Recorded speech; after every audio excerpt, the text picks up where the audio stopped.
గుజరాత్, కాశీ, ఇవన్నీ కూడా. కాశీలో గానా శ్యామ్ షాప్ అని శారీస్ షాపు చాలా పెద్దది. వీళ్ళ దగ్గర శారీస్ తీసుకొని డబ్బులు ఎగ్గొట్టేసి పారిపోయి వచ్చేసింది అక్కడి నుంచి. షాపు పేరుతో కూడా ఇస్తామన్నా. నేనేదో ఎలక్షన్స్లో ఆమె మీద ఆరోపణలు చేయడం కాదు. గుజరాత్లో ఆమె గురించి విచారించిన, చెన్నైలో ఆమె గురించి విచారించిన, బాంబేలో ఆమె గురించి విచారించిన, కాశీలో ఆమె గురించి విచారించిన చాలా గొప్పగా చెప్తారు. రాజకీయ ఓనమాలు తెలియని ప్రశాంత్ రెడ్డి ఈరోజు డబ్బు ఉందని అహంభావంతో, అహంకారంతో జగన్మోహన్ రెడ్డి గారిని వదిలేసి తెలుగుదేశం పార్టీలో చేరి భార్యాభర్తలు ఇద్దరు జగన్కి ద్రోహం చేసి తెలుగుదేశం పార్టీలోకి వెళ్ళారు. వీళ్ళ భోగోతం, ప్రభాకర్ రెడ్డి క్యారెక్టర్ కానీ, ఈమె చేసిన పనులు కానీ మన రాష్ట్రం అంతా తెలుసు, ప్రతి ఒక్కరికి తెలుసు. నెల్లూరు జిల్లాలో పసిబిడ్డను కదిలించిన ఈమె సంగతి చెప్తారు, ప్రభాకర్ రెడ్డి సంగతి చెప్తారు. చాలా కేసులు కూడా ఉన్నాయి ఈమె మీద. ఈ విధంగా డబ్బులు ఎగ్గొట్టేసి శారీస్ తెచ్చి ఇక్కడ అమ్ముకొని ఇంకొక దగ్గర అమ్ముకొని ఎన్నెన్నో చేసి ఉంది. మీ విజ్ఞతకే వదిలేస్తున్నా, మీరే ఆలోచించుకోండి. మంది మంచి నియోజకవర్గం. ఇక్కడ ప్రజలందరూ కూడా చాలా తెలివిగల వాళ్ళు, మహిళలందరూ కూడా చాలా గౌరవంగా, హుందాగా, తెలివిగా ఉంటారు. చాలా పద్ధతిగా ఉంటారు ఈ నియోజకవర్గంలో మహిళలు. ఈమె గురించి ఒక్కసారి మీరు తెలుసుకోండి, ప్రభాకర్ రెడ్డి గురించి తెలుసుకోండి.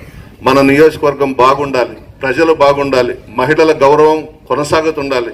మహిళలకు ఉన్నటువంటి పేరు మన నియోజకవర్గంలో ఎప్పటికీ ఉండాలని నేను కోరుకుంటా ఉన్నాను. చాలా డబ్బెత్తుకొస్తున్నారు, చాలా డబ్బెత్తుకొస్తున్నారు. బంగారంగా ఓటుకి 5,000 ఇస్తారంట. తీసుకొని ఫ్యాన్ గుర్తుకోటేయండి. ఎవరు కూడా వద్దనొద్దు. అది అక్రమంగా సంపాదించిందే, మన జగన్మోహన్ రెడ్డి గారిని అడ్డం పెట్టుకొని సంపాదించిందే. ఈరోజు ఈ నియోజకవర్గంలో తెలుగుదేశం పార్టీ నాయకులు, కార్యకర్తలు, పార్టీ పుట్టినప్పటి నుంచి ఉన్న వాళ్ళు కూడా అసహించుకుంటున్నారు వాళ్ళని. అంత ఘోరమైనటువంటి కుటుంబం అది.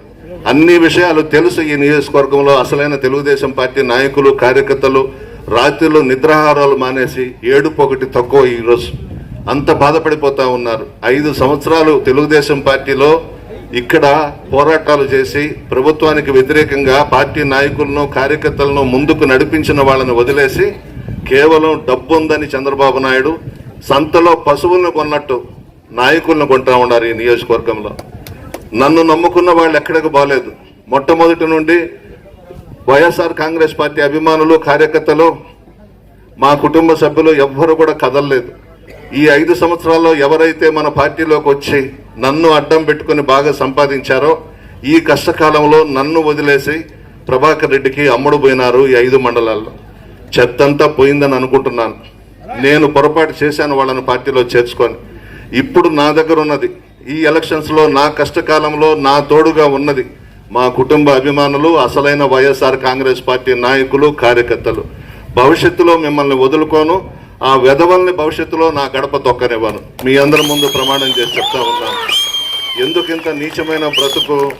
50 లక్షల నుంచి 3 కోట్లకు అమ్ముడుపోతా ఉన్నారు. ఎన్ని రోజులు ఉంటుంది ఆ డబ్బు? పేదలే నిజాయితీగా ఉన్నారు, మా నాయకులు, కార్యకర్తలే నిజాయితీగా ఉన్నారు. మీ ఆశీర్వాదం నాకుంది. ప్రతి కుటుంబంలో ఒక బిడ్డగా నన్ను ఆశీర్వదిస్తూ ఉన్నారు. డబ్బు ఈ రోజు ఉంటుంది, రేపు పోతుంది. ఒక 50 లక్షల నుంచి 3 కోట్లకు కొంటా ఉన్నారు నాయకుల్ని. కానివ్వండి, ఏం చేస్తారో చూద్దాం. తెలుగుదేశం, బీజేపీ, జనసేన ముగ్గురు ఏకమై వస్తున్నారు. పందులు గుంపుగా వచ్చిన సింహం సింగల్గా వస్తుంది. సింహం కడుపులో సింహమే పుట్టింది పులివెందల్లో. ఎవరికి తల వంచడు, ఒక్క పేదలకు తప్పించి.